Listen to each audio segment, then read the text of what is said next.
What's up everyone? In this episode we'll be taking a look at the dungeons of Guild Wars 2. So far only 1 out of 8 dungeons has been released to the public, the Ascalon Catacombs. Anyway, just sit back, relax and enjoy the video. Also, please don't forget to rate the video, comment the video and subscribe for more videos like these in the future. Thanks.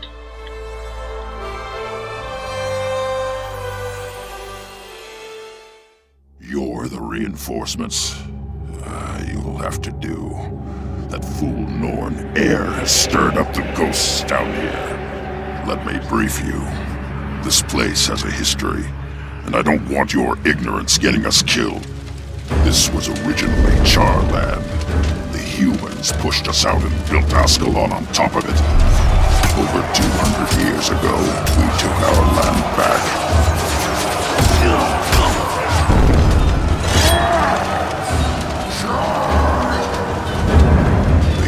King Adalbert watched his soldiers panic as we breached the city gates. Facing certain defeat, the doomed king refused to surrender. Retreat! Retreat is not an option! Adalbert smashed his ancient blade Magder and cursed Ascalon. You will not abandon me! The blast incinerated the attacking legions and turned the defending humans into vengeful spirits. We will never surrender! Never! The ghosts see the living as invaders. They show no mercy and no weariness, only blind hatred. Adalbern's hatred. And now, Air's gone right into the dead king's lair. What a mess. We're going after her. She's causing trouble, and I don't want anyone dying because of her foolishness. I've been working a lot in the dungeons, which is our instanced 5-person play areas. And for the story mode of this, we're looking so that we're working on a design approach that basically a 5-person group will be able to complete it and survive the story. The repeatable modes where you come back, the learning curve goes up a lot, okay? So basically we're assuming you're gonna be 5 levels higher and you're gonna be an organized group. You're gonna know what you're doing. People are gonna know how they fit together in the group and to be able to complete those. So we will have areas with, I won't say more difficult or just more challenging combat and interactions.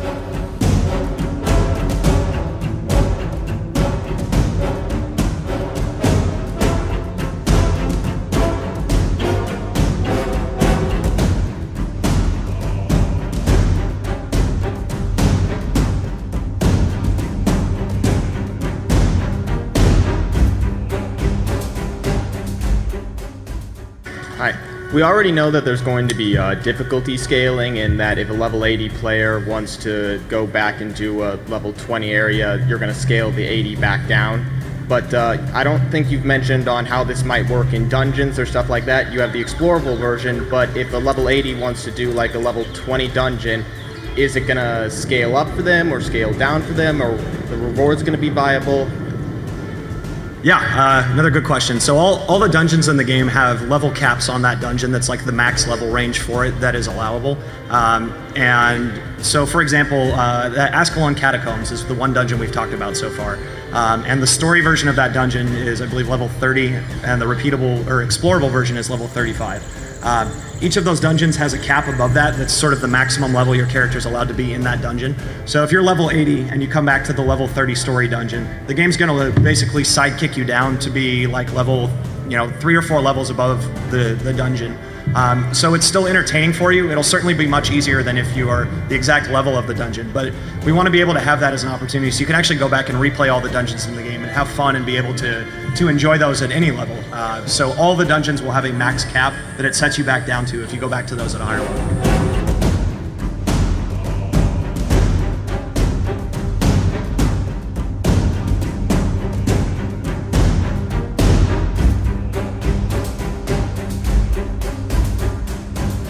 I do think that there are MMO players out there who are they want a specific task, they want to go for that loot, they want to do that raid or that dungeon or so on and so forth.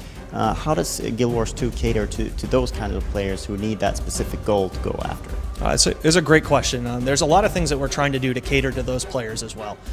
We have coordinated raids. We're calling those Dungeons in Guild Wars 2.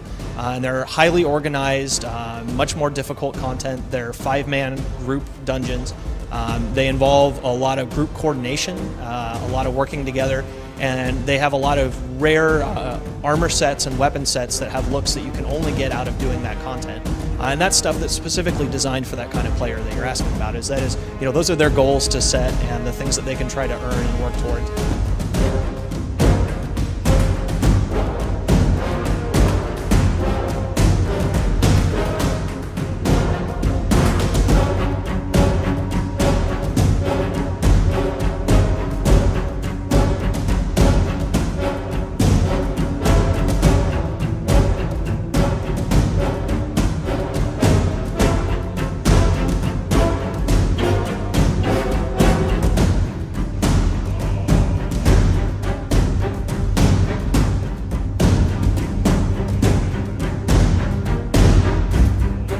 One of the other things that you guys showed up today was dungeons for the first time. I got the chance to get my hands on them, and they were very, very fun. What do you guys have planned for dungeons? Because this is not just like an instance, like in another MMO. This is a fully immersive storytelling experience, right? Yeah, absolutely. So our dungeons have 2 modes, and the first mode is the story mode. And that tells the story of these 5 great heroes who have arisen to help fight the dragons in the world, and you are their ally. And these dungeons, through the story version, they tell the story of these 5 heroes, and you help them overcome their problems and help them kind of, we like to say we're bringing the band back together. These heroes break apart, and you're helping get these 5 great heroes back together to overcome all these great evils. And the story dungeons are intended more for casual groups. They're for pickup groups. They're a little bit easier. They are 5-man groups, but it gives you the opportunity to play a dungeon in Guild Wars 2 and have kind of that pickup group aspect to it and play a raid. They're also just fun things to play with your friends, and they have these great deep stories that you get to experience. Then when you complete the story mode, you unlock the explorable mode of the dungeon. And the explorable mode is intended for our hardcore raiders and folks who really want a challenge in Guild Wars 2. When you go into one of these explorable dungeons, you get 3 paths that you get to pick between on which way you want to go through the dungeon. And each path that you pick is completely different. So every time you play through the repeatable dungeon, you can pick one of these 3 paths and you can experience something different. And you're not just playing the same boring dungeon over and over again. You can always mix it up and do a different one.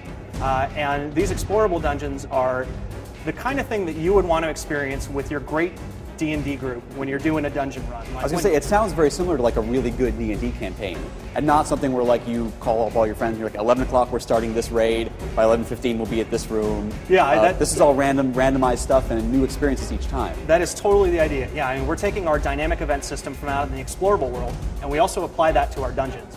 So when you're playing through a repeatable dungeon, you're going to pick one of these 3 branches that you go through. And as you're playing through that branch, there are bonus events that you can encounter and extra events that you can unlock that actually change the things that you experience.